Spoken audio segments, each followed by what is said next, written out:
Right, we're on. Today's chat is all about stance width, the width of your stance in the golf swing. It's not something we talk about very often, it's not something that many coaches talk about either, but it's amazing that when we look at something, let me think about this. There are actions within the golf swing that we can overdo the motion, we can turn the body too much or too little.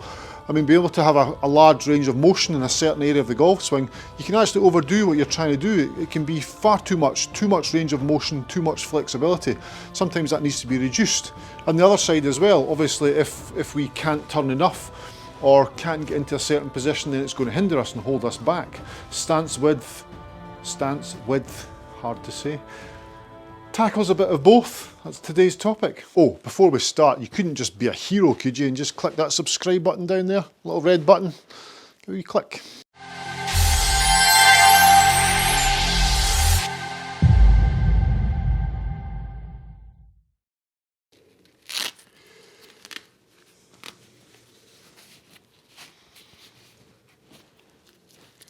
Whoa, that feels good. Do you ever get that new glove feeling? So stance width, I mean, I can stand, what does it matter?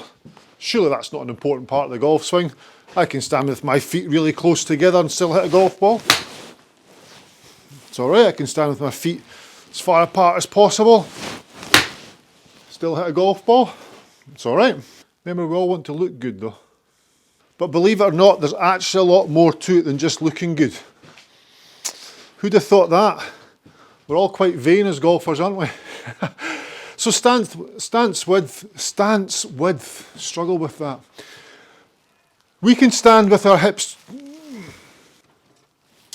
we can stand with our legs quite close together. I'm just going to put this through the loops of my trousers. We can stand with our feet close together. Okay, too close together, arguably too close together. Shoulder width apart was the general chat you used to get. A little bit wider for longer club, a little bit narrower for shorter club. To get shoulder width apart, take your stance, turn your right foot out, put your club at the end of your toe, put your foot round, there we go. Shoulder width apart. Now that was the general rule of thumb. Shoulder width apart, a little bit wider for longer clubs, a little bit narrower for your shorter clubs. I get it. If I stand with my feet straight on and my feet quite close together, so narrow stance, the femur, bones in your thighs, these are your femurs, they point straight down the way. Okay, now that I don't have much stability here. I could get pushed over that way or I could get pushed over this way. However, when I turn my body there, I can get a lot of hip turn in relation to shoulder turn. I can get a lot of hip turn there, because my legs are close together and my femurs are straight up and down. So I can get a lot of turn from the hips there. So if you're an older player and you're struggling to get distance or your flexibility is not so great, then maybe a narrower stance is going to help, because it's going to help turn shoulders and also hips. So the hip turn is also assisting the shoulder turn, which is assisting the legs working, so you're getting larger muscles to work for you if you are restricted with mobility. Now if I stand with my feet too far apart, arguably too far apart, because remember in golf there's no right or wrong, just the fundamentals to adhere to.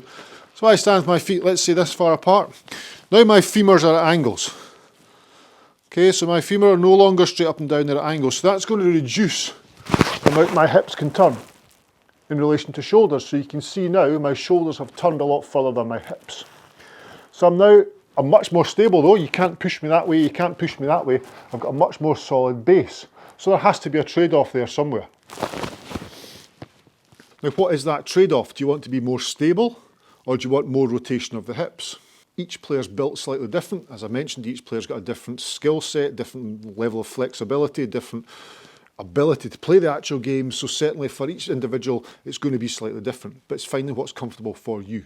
And as mentioned, the guy who has obviously problems with flexibility, so maybe a narrower stance would help, because it's going to encourage more body rotation, more hip turn, more shoulder turn from a narrower stance. Therefore, we're going to get a little bit more distance out the golf ball. So the guy that can't really turn much and he's old and stiff, sorry if you're old and stiff, a little bit closer, narrower stance is maybe going to give you a little bit more turn, less stability, but a little bit more turn. So maybe pop the ball out there a little bit further than normal. because you've been told before that you have to be shoulder width apart and wider for driver, but you've got less mobility, little mobility, you can't really get it out there. So certainly that narrower stance is going to help. I personally like to get a little bit of both. So I want my femurs to be in between the two. So I don't want them to be straight up and down. I don't want them too far out. I want them in between the two. And I do vary my stance with the shot I'm playing, or the club I'm playing, but not a great deal. I mean, if I'm hitting wedge, I've got wedge. So if I'm hitting wedge, stance width, if I'm hitting 8 iron, it's a pretty similar width. There's not a huge difference between that. But my thinking behind this, for me, and the flexibility level I'm at, which is not great, but I can turn my shoulders. I've got a good shoulder turn. My hips don't really turn much at all. I've got tight hamstrings. I do a lot of running and things, so I don't really stretch them out as I should do. I personally, for myself, I have quite a good mobility from the top half, so I can turn my shoulders pretty well. And I want to reduce, I don't want to reduce the amount of hip turn I have because I don't have a great amount of hip turn as it is, but with a stance in between the two, so not narrowing the wedge stance, shorter than shoulders, and not going too far past it for driver, trying to keep a sort of balance between the two is going to keep my hips pretty square but allow my shoulders to turn, purely because that's the build of my body. It's the way I am able to adapt it. I also stand with my feet left, which makes me look as though my stance is much wider, and I also flare my left foot out, which again makes me look as though I stand a lot wider. However, if I was to square things up, you could see I'm probably just over shoulder width apart. That for me gives me the best of both worlds because I'm not too bothered about the turning aspect, I'm more bothered about the stability. So I want to be a nice stable structure to be able to swing within the parameters of my stance and hit the ball from there. I don't want to encourage any more hip turn because my shoulders turn enough. If I turn the hips more, I'm going to turn the shoulders more, and that's not going to help my golf swing because I swing quite flat. The flat golf swing, I don't want to be swinging too long and round my body because I get pulled away from the golf ball. I'll lose my centeredness. So by ensuring my stance is relevant to the swing I have, I'm good to go. I'm good to go, like that.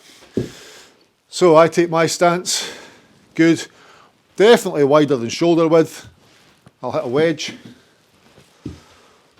and that was an 8 iron, same width to be honest with you, not much in it, it's a little bit narrower. There I'm set to go, and then from there my stability is much more important. I want to use the ground, I don't have a problem turning, so from there this is going to reduce my hip turn slightly, but my shoulders are still going to turn. Again, as I mentioned, my swing's quite flat, so left arm in line with or below shoulder plane. If I had a narrower stance and pulling that further round, I would then pull myself off the golf ball if I didn't lift my left arm up.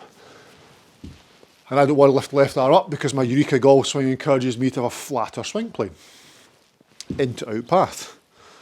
So I'm set there, good stance width, stability, using ground forces because I've got the width of stance, I keep saying stance, width of stance relevant to the flexibility, range of motion my body has, and also the style of golf swing I have. Now for you guys, so you guys and girls, you go out there, you have to go and experiment with this. Try and think about, do I need more stability or do I need more rotation in my golf swing? Is width of stance, got it right, going to affect that?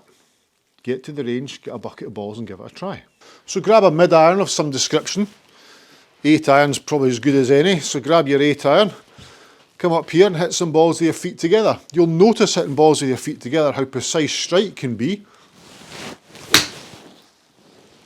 Because what happens when you put your feet together and your stance so close, femurs are up and down, body can turn much better, however, you've lost all stability. So what happens? Tempo gets reduced and you hit the ball pure. There's another trade-off for you. Feet close together, femurs straight up and down, tempo reduced, strike better. There you are, here's the answer. Too wide a stance. Can only get to here, that's it. It's as far as I can get. Angle of attack, shallower. I'm really having to feel as though I'm sliding towards the golf ball in order for that to work. It's not a good feeling, that. It's a horrible feeling, that. So too wide. Then narrow it. So narrow the wide one. Widen the narrow one until you find in between where you're best at. And once you find your optimal, where you're striking the ball the best, which might be with your feet together, stick with that. Play 4 or 5 holes with that width of stance. So if you are close together, then you create a little bit wider and your swing's good, strike's good, everything's going straight. Go and play 4 holes like that. Then play another 4 holes, just a little bit wider. Next 4 holes, fraction wider. See what happens. So now we can apply more speed to the swing. We've got a bit more stability, we're applying more speed, but is dispersion wider? Are we missing target more because of that? Possibly. Rein it back in again. Play the next couple of holes, feet closer together. Try and marry up the tempo of the feet close together with the one that was slightly wider apart. So the conclusion, well, there is no real answer to this. It's very much player specific. I look at ball position and I go from middle of chest to left armpit. Now that's relevant to the player. So 3 groups of clubs, 3 ball positions, it's another video. But this distance between here and here is going to be different for myself than it is for Tiger. Tiger's a big wider guy, Ernie Els, big tall guy. But these ball positions are relevant to that player compared to me. So it's the DNA or the genetics of the body that dictates where the ball position is going to be. Whereas here, the stance width, depending on how you're built, your height, your weight, your flexibility, is relevant purely to the player.